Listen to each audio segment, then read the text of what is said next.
नमस्कार दोस्तों, मैं राजकुमार मौर्य प्रखर इंडिया यूट्यूब मंच पे आपका स्वागत है। 2024 का लोकसभा चुनाव आ गया है। लोकसभा चुनाव से पहले गोदी मीडिया पर एक सर्वे चल रहा है जिसमें आपने देखा होगा उत्तर प्रदेश में इंडिया गठबंधन को केवल 2 सीटें दिखाई जा रही हैं, केवल 2। अगर आप बीजेपी के खुद समर्थक होंगे, बीजेपी की विचारधारा को जानते होंगे, तो आपको भी यह पता होगा कि यह जो मीडिया बोल रहा है सरासर झूठ बोल रहा है। अगर आप समर्थक नहीं हैं तो आप हमारी बातों में विश्वास रखेंगे। मैं आपको बताता हूं ऐसी 10 सीटें, केवल 10, क्योंकि सीटें तो बहुत हैं, 80 सीटें हैं, केवल अभी मैंने 10 सीटें निकाली हैं और फैक्ट के साथ मैं बताने जा रहा हूं कौन कौन सी सीट समाजवादी पार्टी जीतने जा रही है। मैं यहां कांग्रेस की भी बात नहीं करूंगा। 2024 में कांग्रेस का गठबंधन है, कांग्रेस की बात नहीं करूंगा, केवल समाजवादी पार्टी जो जीतने जा रही है। हो सकता हो आपको मेरी बात पर विश्वास भी ना हो, लेकिन एक एक सीट आपको मैं समझा रहा हूं। पहली सीट का नाम है आजमगढ़। समझिएगा, पहली सीट का नाम है आजमगढ़। 2024 में मैं दावे के साथ कहता हूं इस सीट पर समाजवादी पार्टी 2024 का लोकसभा चुनाव जीतेगी। क्यों जीतेगी? क्योंकि इस सीट पर 22 में हार गई थी। विधानसभा चुनाव के बाद उपचुनाव हुआ था, निरहुआ जीत गए थे और इस सीट पर निरहुआ केवल 8000 वोट लगभग वोटों से जीते थे, 8 साढ़े 8000 मान लीजिए। उस समय बीएसपी लड़ी थी बहुत जोरदार तरीके से। जो बीएसपी उपचुनाव नहीं लड़ती वो बीएसपी लड़ी थी और धर्मेंद्र यादव चुनाव हार गए और बीएसपी यहां लगभग 2.5 लाख वोट पाती है। और चुनाव बीएसपी की तरफ से कौन लड़ा? गुड्डू जमाली।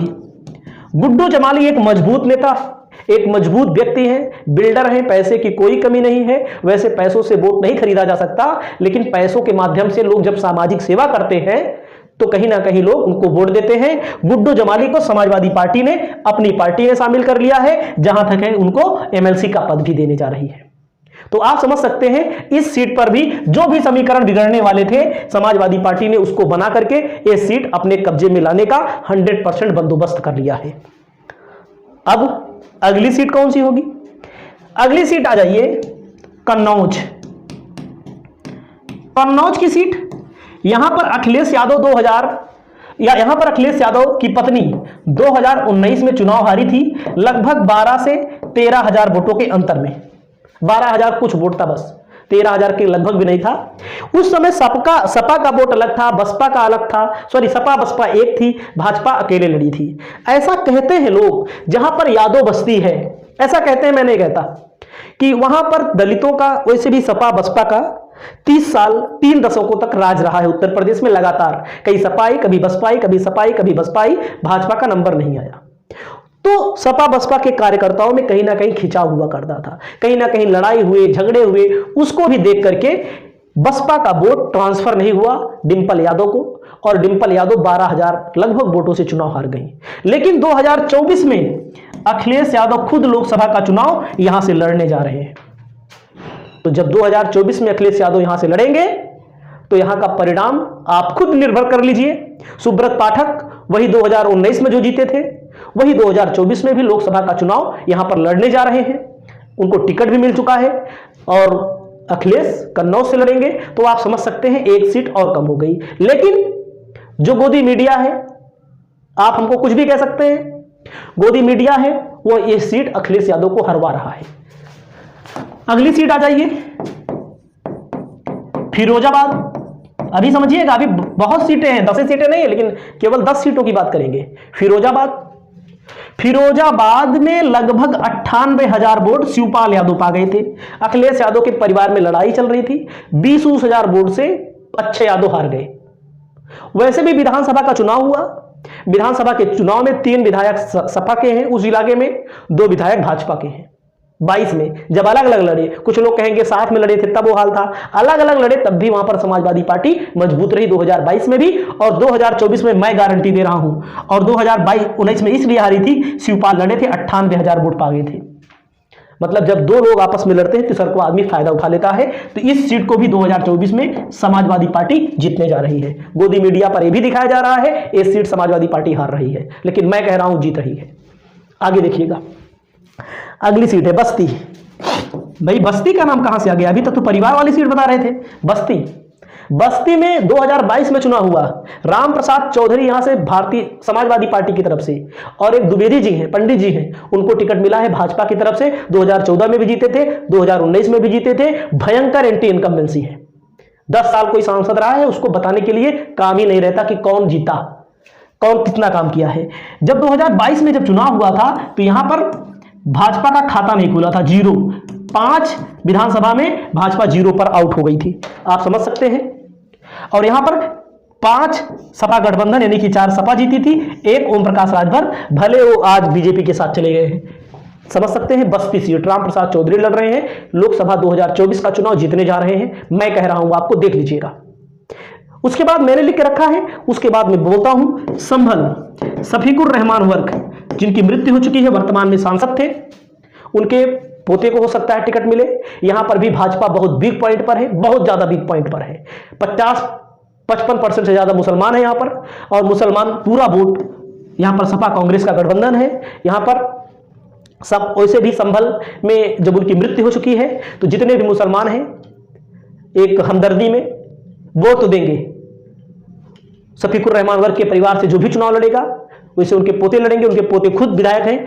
इस सीट से भी भारतीय जनता पार्टी चुनाव 2024 में हारने जा रही है, यानी कि समाजवादी पार्टी चुनाव जीतने जा रही है। भैया आंकड़ों की बात करते हैं, 22 के चुनाव में भी सपा बसपा कांग्रेस सब अलग लड़े थे, तभी भारतीय जनता पार्टी यहां पर चुनाव जीत नहीं पाई थी। शायद 2 सीटों पर जीती थी, 1 सीट पर बहुत कम अंतर, 1 सीट पर बहुत ठीक ठाक अंतर रहा, लेकिन समाजवादी पार्टी जहां जहां जीती है अच्छे खासे अंतर से जीती है। उसके बाद मैं आपको बताने जा रहा हूं बदायूं की सीट। बदायूं की सीट जो है 2019 में सपा हार गई थी। यहां पर मामला यह था, संघमित्रा मौर्य भारतीय जनता पार्टी से चुनाव लड़ रही थी, लेकिन 2024 में अभी जब मैं वीडियो बना रहा हूं टिकट उनको नहीं मिला है, जिसकी संभावना बहुत कम है कि टिकट मिलेगा, क्योंकि पहली लिस्ट आई थी, पहली लिस्ट में जिनको टिकट मिल गया। इसका मतलब जो दूसरी लिस्ट आएगी अधिकतर लोगों के नाम उसमें कटे रहेंगे। तो आप देख सकते हैं बदायूं लोकसभा सीट की अगर हम बात करें तो बदायूं लोकसभा सीट से चुनाव लड़ रहे हैं अखिलेश यादव के चाचा शिवपाल सिंह यादव।